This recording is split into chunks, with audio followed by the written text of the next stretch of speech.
സ്നേഹമുള്ളവരെ, സങ്കീർത്തനങ്ങളിലൂടെ ദൈവത്തെ മഹത്വപ്പെടുത്താം എന്ന ഉദ്ദേശത്തോടുകൂടി ഉള്ള ഈ പ്രാർത്ഥനയിൽ, സങ്കീർത്തനം എന്ന് പറയുന്നത് ഓരോ പ്രാർത്ഥനയാണ്. ഈ പ്രാർത്ഥനയിൽ എന്നോടൊപ്പം പങ്കുചേരുന്ന നിങ്ങൾക്കേവർക്കും ഞാൻ ദൈവനാമത്തിൽ സ്വാഗതം ചെയ്യുന്നു. കർത്താവിൻ്റെ സ്നേഹം ഒരിക്കലും അസ്തമിക്കുന്നില്ല. ഓരോ പ്രഭാതത്തിലും അത് പുതിയതാണ്. കർത്താവിൻ്റെ വിശ്വസ്തത ശാശ്വതമാണ് എന്ന വിലാപങ്ങളുടെ പുസ്തകം 3:22 നമ്മെ പഠിപ്പിക്കുന്നു. ഇന്നത്തെ സങ്കീർത്തന ഭാഗത്തേക്ക് നമുക്ക് കടക്കാം. ഇന്ന് സങ്കീർത്തന പുസ്തകത്തിലെ 19, 20, 21 എന്നീ അധ്യായങ്ങളാണ് നമുക്ക് പാരായണം ചെയ്യേണ്ടത്. നമുക്ക് ഭക്തിപൂർവം നമ്മുടെ നിയോഗങ്ങളെ സമർപ്പിച്ചുകൊണ്ട് ഈ സങ്കീർത്തന പാരായണത്തിലേക്ക്, പ്രാർത്ഥനയിലേക്ക് കടക്കാം. ദൈവം ഓരോരുത്തരെയും കാത്തു സൂക്ഷിക്കട്ടെ എന്ന് പ്രാർത്ഥിച്ചുകൊണ്ട് നിങ്ങളുടെ സ്വന്തം സങ്കീർത്തനങ്ങൾ 19 അധ്യായം. പ്രപഞ്ചവും നിയമവും ദൈവമഹത്വം ഉദ്ഘോഷിക്കുന്നു. ഗായക സംഘ നേതാവിന് ദാവീദിൻ്റെ സങ്കീർത്തനം. ആകാശം ദൈവത്തിൻ്റെ മഹത്വം പ്രഘോഷിക്കുന്നു. വാനവിധാനം അവിടുത്തെ കരവേലയെ വിളംബരം ചെയ്യുന്നു. പകൽ പകലിനോട് അവിരാമം സംസാരിക്കുന്നു. രാത്രി രാത്രിക്ക് വിജ്ഞാനം പകരുന്നു. ഭാഷണമില്ല, വാക്കുകളില്ല, ശബ്ദം പോലും കേൾക്കാനില്ല.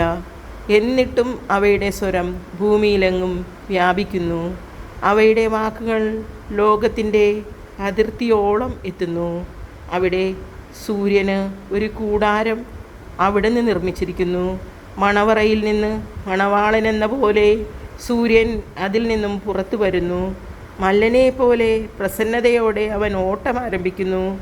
ആകാശത്തിൻ്റെ ഒരറ്റത്ത് അവൻ ഉദിക്കുന്നു, മറ്റേ അറ്റത്ത് അവൻ്റെ അയനം പൂർത്തിയാകുന്നു. അവൻ്റെ ചൂടിൽ നിന്ന് ഒളിക്കാൻ ഒന്നിനും കഴിയുകയില്ല. കർത്താവിൻ്റെ നിയമം അവികലമാണ്, അത് ആത്മാവിന് പുതുജീവൻ പകരുന്നു. കർത്താവിൻ്റെ സാക്ഷ്യം വിശ്വാസ്യമാണ്, അത് വിനീതരെ വിജ്ഞാനികളാക്കുന്നു. കർത്താവിൻ്റെ കൽപ്പനകൾ നീതിയുക്തമാണ്, അവ ഹൃദയത്തെ സന്തോഷിപ്പിക്കുന്നു. കർത്താവിൻ്റെ പ്രമാണം വിശുദ്ധമാണ്, അത് കണ്ണുകളെ പ്രകാശിപ്പിക്കുന്നു. ദൈവഭക്തി നിർമ്മലമാണ്, അതെന്നേക്കും നിലനിൽക്കുന്നു. കർത്താവിൻ്റെ വിധികൾ സത്യമാണ്, അവ തികച്ചും നീതിപൂർണമാണ്.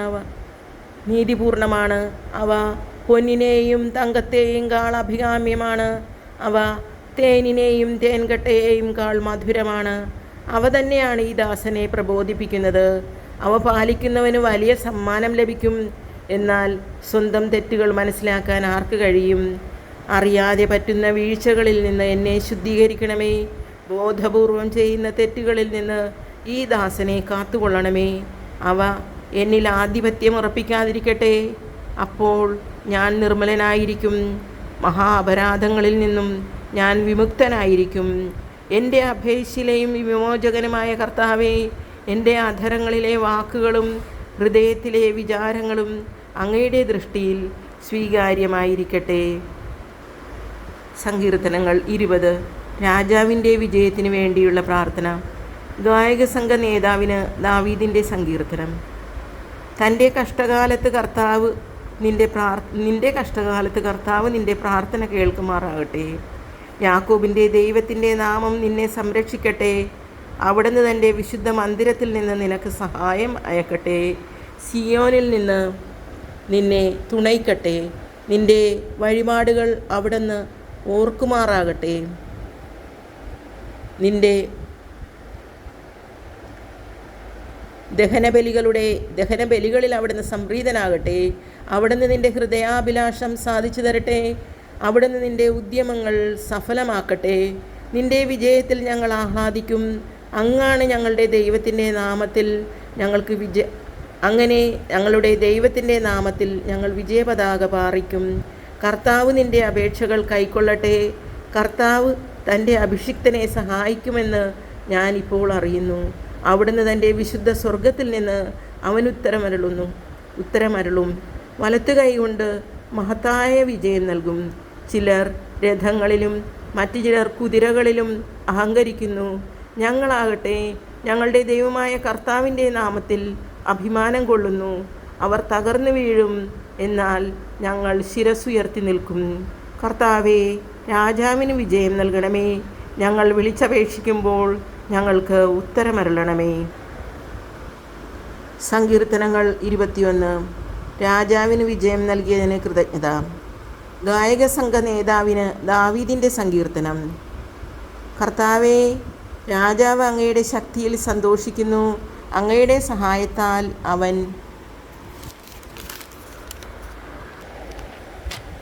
എത്രയധികം ആഹ്ലാദിക്കുന്നു. അവൻ്റെ ഹൃദയാഭിലാഷം അങ്ങ് സാധിച്ചു കൊടുത്തു. അവൻ്റെ യാചന അങ്ങ് നിഷേധിച്ചില്ല. സമൃദ്ധമായ അനുഗ്രഹങ്ങളുമായി അവിടുന്ന് അവനെ സന്ദർശിച്ചു. അവൻ്റെ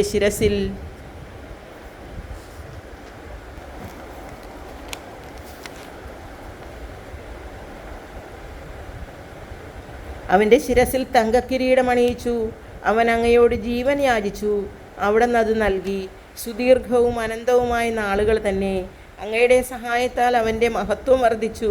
അങ്ങ് അവൻ്റെ മേൽ തേജസ്സും പ്രതാപവും ചൊരിഞ്ഞു. അവിടുന്ന് അവനെ എന്നേക്കും അനുഗ്രഹപൂർണനാക്കി. അങ്ങയുടെ സാന്നിധ്യത്തിൻ്റെ സന്തോഷം കൊണ്ട് അവനെ ആനന്ദിപ്പിച്ചു. രാജാവ് കർത്താവിൽ വിശ്വസിച്ച് ആശ്രയിക്കുന്നു. അത്യുന്നതൻ്റെ കാരുണ്യ നിമിത്തം അവൻ നിർഭയനായിരിക്കും. അങ്ങയുടെ കൈ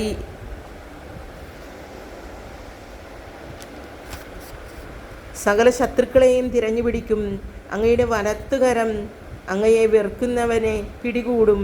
അങ്ങയുടെ സന്ദർശന ദിനത്തിൽ അവരെ എരിയുന്ന ചൂള പോലെയാക്കും.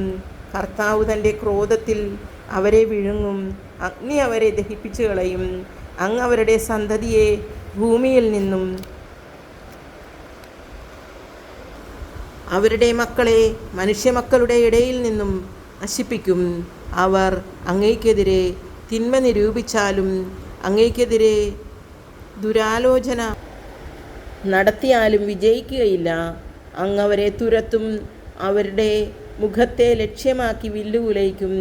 കർത്താവേ, അങ്ങയുടെ ശക്തിയിൽ അങ്ങ് മഹത്വപ്പെടട്ടെ. അങ്ങയുടെ ശക്തിപ്രഭാവത്തെ ഞങ്ങൾ പാടിപ്പുകഴ്ത്തും. കർത്താവിൻ്റെ വചനം. ദൈവത്തിന് നന്ദി. സ്നേഹമുള്ളവരെ, ഈ സമയം അത്രയും നമുക്ക് ദൈവത്തെ കീർത്തനങ്ങളിലൂടെ പ്രാർത്ഥിക്കുവാനായിട്ട് ആലപിക്കുവാനായിട്ട് സാധിച്ചതിന് നമുക്ക് ദൈവത്തിന് നന്ദി പറയാം. ഇനിയുള്ള ദിവസങ്ങളിലും ഈ നോയമ്പ് കാലം മുഴുവനും ഈ പ്രാർത്ഥന നിങ്ങളോടുകൂടി ആയിരിക്കുവാനായിട്ട് ഞാൻ ആഗ്രഹിക്കുന്നു.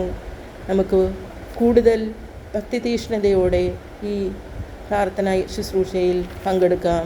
ദൈവം നിങ്ങളെ ഓരോരുത്തരെയും അനുഗ്രഹിക്കട്ടെ. അവിടുത്തെ ചിറകിൻ കീഴിൽ നിങ്ങളെ കാത്തുകൊള്ളട്ടെ എന്ന് ഞാൻ ആശംസിക്കുന്നു. നന്ദി, ഒത്തിരിയേറെ നന്ദി.